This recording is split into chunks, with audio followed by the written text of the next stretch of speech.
Hi guys, welcome back to my channel. If you're new here, my name is Ashley and I'm doing my 32-week pregnancy update. I'm currently 32 weeks and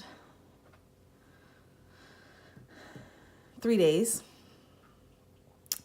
But before we jump into the video, I want to show you guys what it's like where we live. It's super crazy outside, the snow and rain, so I kind of want to show you guys what it's like, and then we'll jump right into the video. Okay.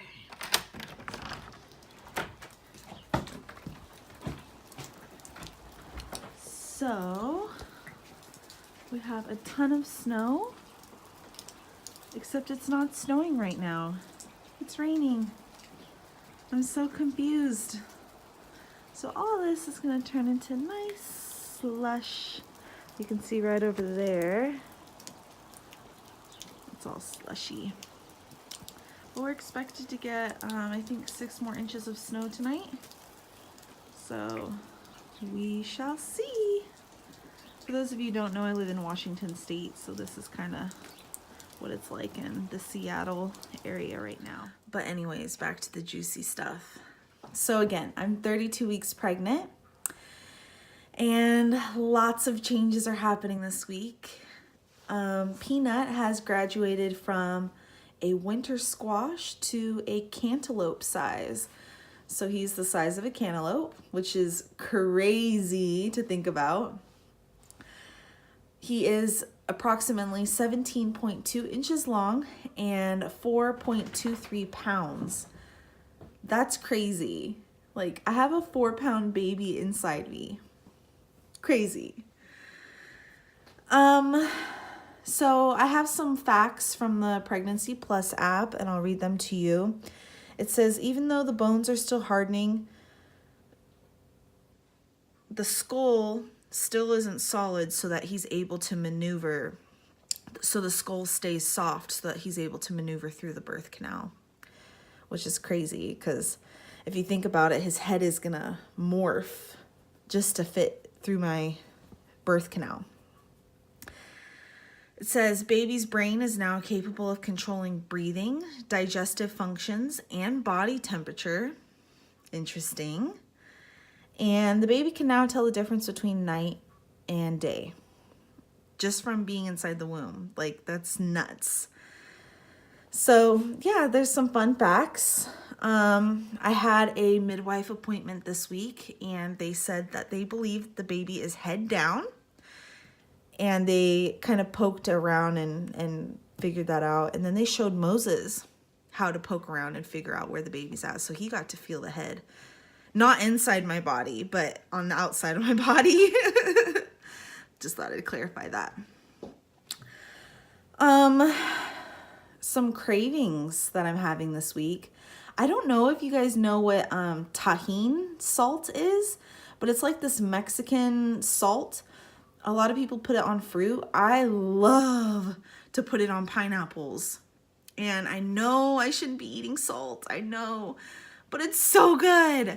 And here in Washington, I haven't found a place to get Mexican candy. So this is the closest thing I'm gonna get to Mexican candy. I'm sure if I dug a little deeper, I could find somewhere to find it, but you know, I'm definitely not complaining. I love Tajín, I love pineapples, and it's a delicious snack.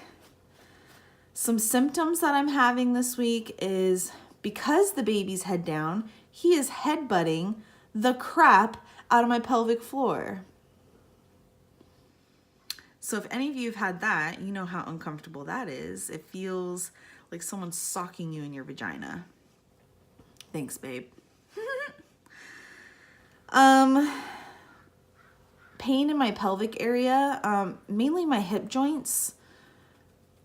Your body makes this hormone, I believe it's called relaxin, and it allows your, bones to become kind of soft and maneuverable so that when the baby comes down, your body can work with the baby to get the baby out through the birth canal. I definitely feel that happening. I feel my hips widening. I feel not only are my hips widening, but they just feel kind of like jelly, if that makes sense. And when I lay down at night, I get a lot of pain on my hip joints. It's kind of funny because now I'm up every hour going to the bathroom. Yes, every hour going to the bathroom in the middle of the night. But I will fall back into a deep sleep. Like, I'll dream and everything. I'll have dreams and whatnot. And then I will wake up when that hour hits in a panic because I have to pee so bad, but I can't just roll out of bed. Like, my pelvis hurts so bad that I have to slowly get out of bed. And I swear one of these days I'm gonna pee all over the floor because I can barely make it sometimes. But other than that, acne is coming back. Like, I think that's the one thing that I'm excited to leave behind when this pregnancy is over. I cannot deal with this acne. I've not had it since I was a teenager, and I'm so confused on why it's coming back in full vengeance. Mother Nature, can you do something about that, please? No, but I'm not complaining. It's not exciting, to say the least. But he can officially kick my ribs. That's fun. Yesterday I felt my ribs move when he kicked. That was kind of a weird feeling, but some things that I'm doing right now in the 32 week is I feel like in my nesting period. I want to organize things in the house and kind of get things ready. I want to put things together. I want to, get things nice and neat.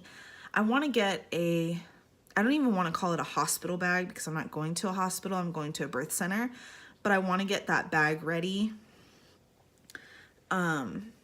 Just in case, babe is born before, the due date. I just kind of want to have things ready to go.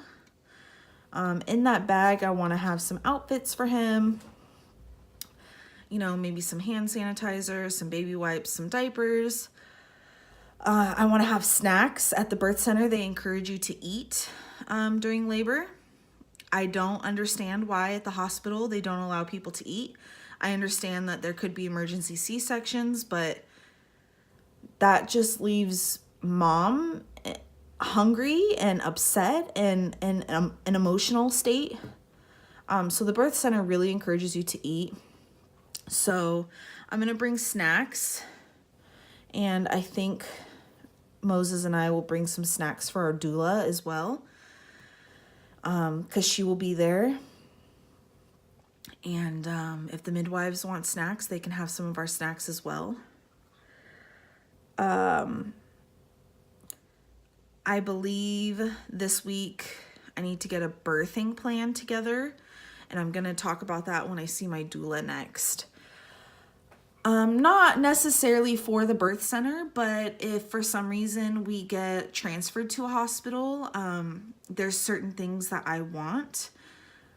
And, this has nothing to do with what other people want. Each person wants different things. I personally want delayed cord clamping. I want to have skin to skin with my baby for as long as possible, not just 2 minutes. In hospitals, you see the babies kind of rest on the mom, and then they take the baby away real quick and, clean up the baby. And, you don't have to clean the vernix off of the baby. You don't have to give a baby a bath right away. You can actually rub the vernix into their skin, and it makes a great barrier for germs or other things that the babies could be exposed to right away. So just kind of like letting my baby chill. I don't want all this stuff happening. I don't want a ton of lights on. I don't want, in hospitals, you hear all the beeping sounds from the machines. I don't want that. The baby doesn't hear any of that. inside the womb, and to be subjected to that so soon, you know, I'd be upset too if I was a baby. I'd come out screaming too. I know that they cry because that's their first breath of air. They're supposed to cry, but there's things that I want. Like, I do not want a C-section by any means unless it's completely medically necessary. I want to not have any medication. I want to feel my baby's birth. I want to know the hard work that goes into labor and delivery, so that, you know, when times get tough as a mom, I can look back and like be like, yeah, I did that. Like, if I can do that, I can do anything. Our bodies are amazing vessels. Women are made to carry children. We're made to birth children. And, you know, like I said, this doesn't go against, you know, any other mom's wishes. Every mom is different in what they want. But I personally want to feel everything. I want to know the struggle of what labor and delivery is like. So that's just me. I want to have a mirror present so I can look and see what's going on. I would like to touch the baby's head as it's coming out, or even pull the baby out myself. Not pull the baby out, but you know what I mean? Hold the baby when he first comes out. I just want a very calm environment. So with that, and I haven't really broke the news to my mom yet, but I do not want anybody there for my labor and delivery, except for Moses, my doula, and my midwives. And the reasoning for that goes back to the environment, right? Again, I don't want to go against other people's wishes. Each person has their own opinion. But I do not want 10 people around me watching me give birth, because those people have expectations too. If they're going on hour 12 or 13 of labor, they're like, okay, hurry it up. You know, we want to get out of here. We want to see you have this baby. I don't want any pressure. I don't want any distractions. I don't want any other energy in the room besides me and Moses. Moses does a very good job of giving positive energy. He's a very positive person. He smiles all the time. He's always happy. And I think we balance out each other very well. So I think just having him and the doula and the midwives there, I think will set such a great tone for birth. So I kind of want to just go through this, just me and him. This is such an intimate process. I mean, just me and him were in the room when we made the baby, right? So I want it to just be me and him when the baby comes out. Some other expectation, or I don't want to say expectations, but wishes that I have is, at first when I talked to my doula, I said I didn't want a birth plan. I just kind of want whatever happens. But I know we need to have one in case we go to the hospital. And the only time we would go to the hospital is if the midwives feel that it's medically necessary. If the baby's breached, or let's say there's meconium in the amniotic fluid, or whatever the case may be. But other than that, I kind of just I would like to have a water birth in a tub. But if I get tired of the tub and want to move to the bed, or a birthing stool, or a birth ball, or I kind of just want whatever happens to happen. I don't have this big, huge plan of, you know, what's going to go down at this time and this time and this time. No. Me and Moses love to plan everything out, but this is the one thing that we kind of need to leave room for change, because so much can change. Everyone that I've talked to or seen have a birth plan, it changes at some point. So just leaving that room or that window for change can also ease your spirit a little bit when those changes actually come. So yeah, Not having my mom at the birth, I know is going to break her heart. But I hope she understands why. I love her very much, but I also, like I said, when you walk into the birth center, there's an energy there. It's a very calm and serene environment. And I don't want to be going through the labor pains and someone on the side of me like, okay, Ashley, breathe. No, that's just going to stress me out more. Like, I just want Moses there, my doulas, and my midwives. And that's it. I have 3 midwives, and one of them will be present at the time. And I've gotten to know each midwife very well. And my doula, we're going to have some prenatal appointments coming up. We've done our first initial interview. And in the prenatal, she's going to get to know me and my wants and wishes. And I think we're all going to work together great. I'm very excited for that. Another thing that I'm dreading is vaccines. Although I talked to the midwives about this yesterday, they said that we have some time. We don't need to necessarily rush into thinking about all of that so soon, because there's only 2, I think, that they give right at birth. So she said to focus on those 2, do your research on that, and they're optional, so deciding if we want them or not. And then we can worry about the others later. And I think that's exactly what we're going to do. Vaccines are very controversial, so I don't want to get too much into that. However, me and Moses, our views are different. So we need to come to an agreement and get on common ground and kind of do our research and, see what happens. What I do know is that this is his child too, and he has just as much say as I do, and I respect him and I respect his wishes. So we'll talk about it. We'll do our research. We'll talk about it, and we'll come to an agreement, and that'll be that. So other than that,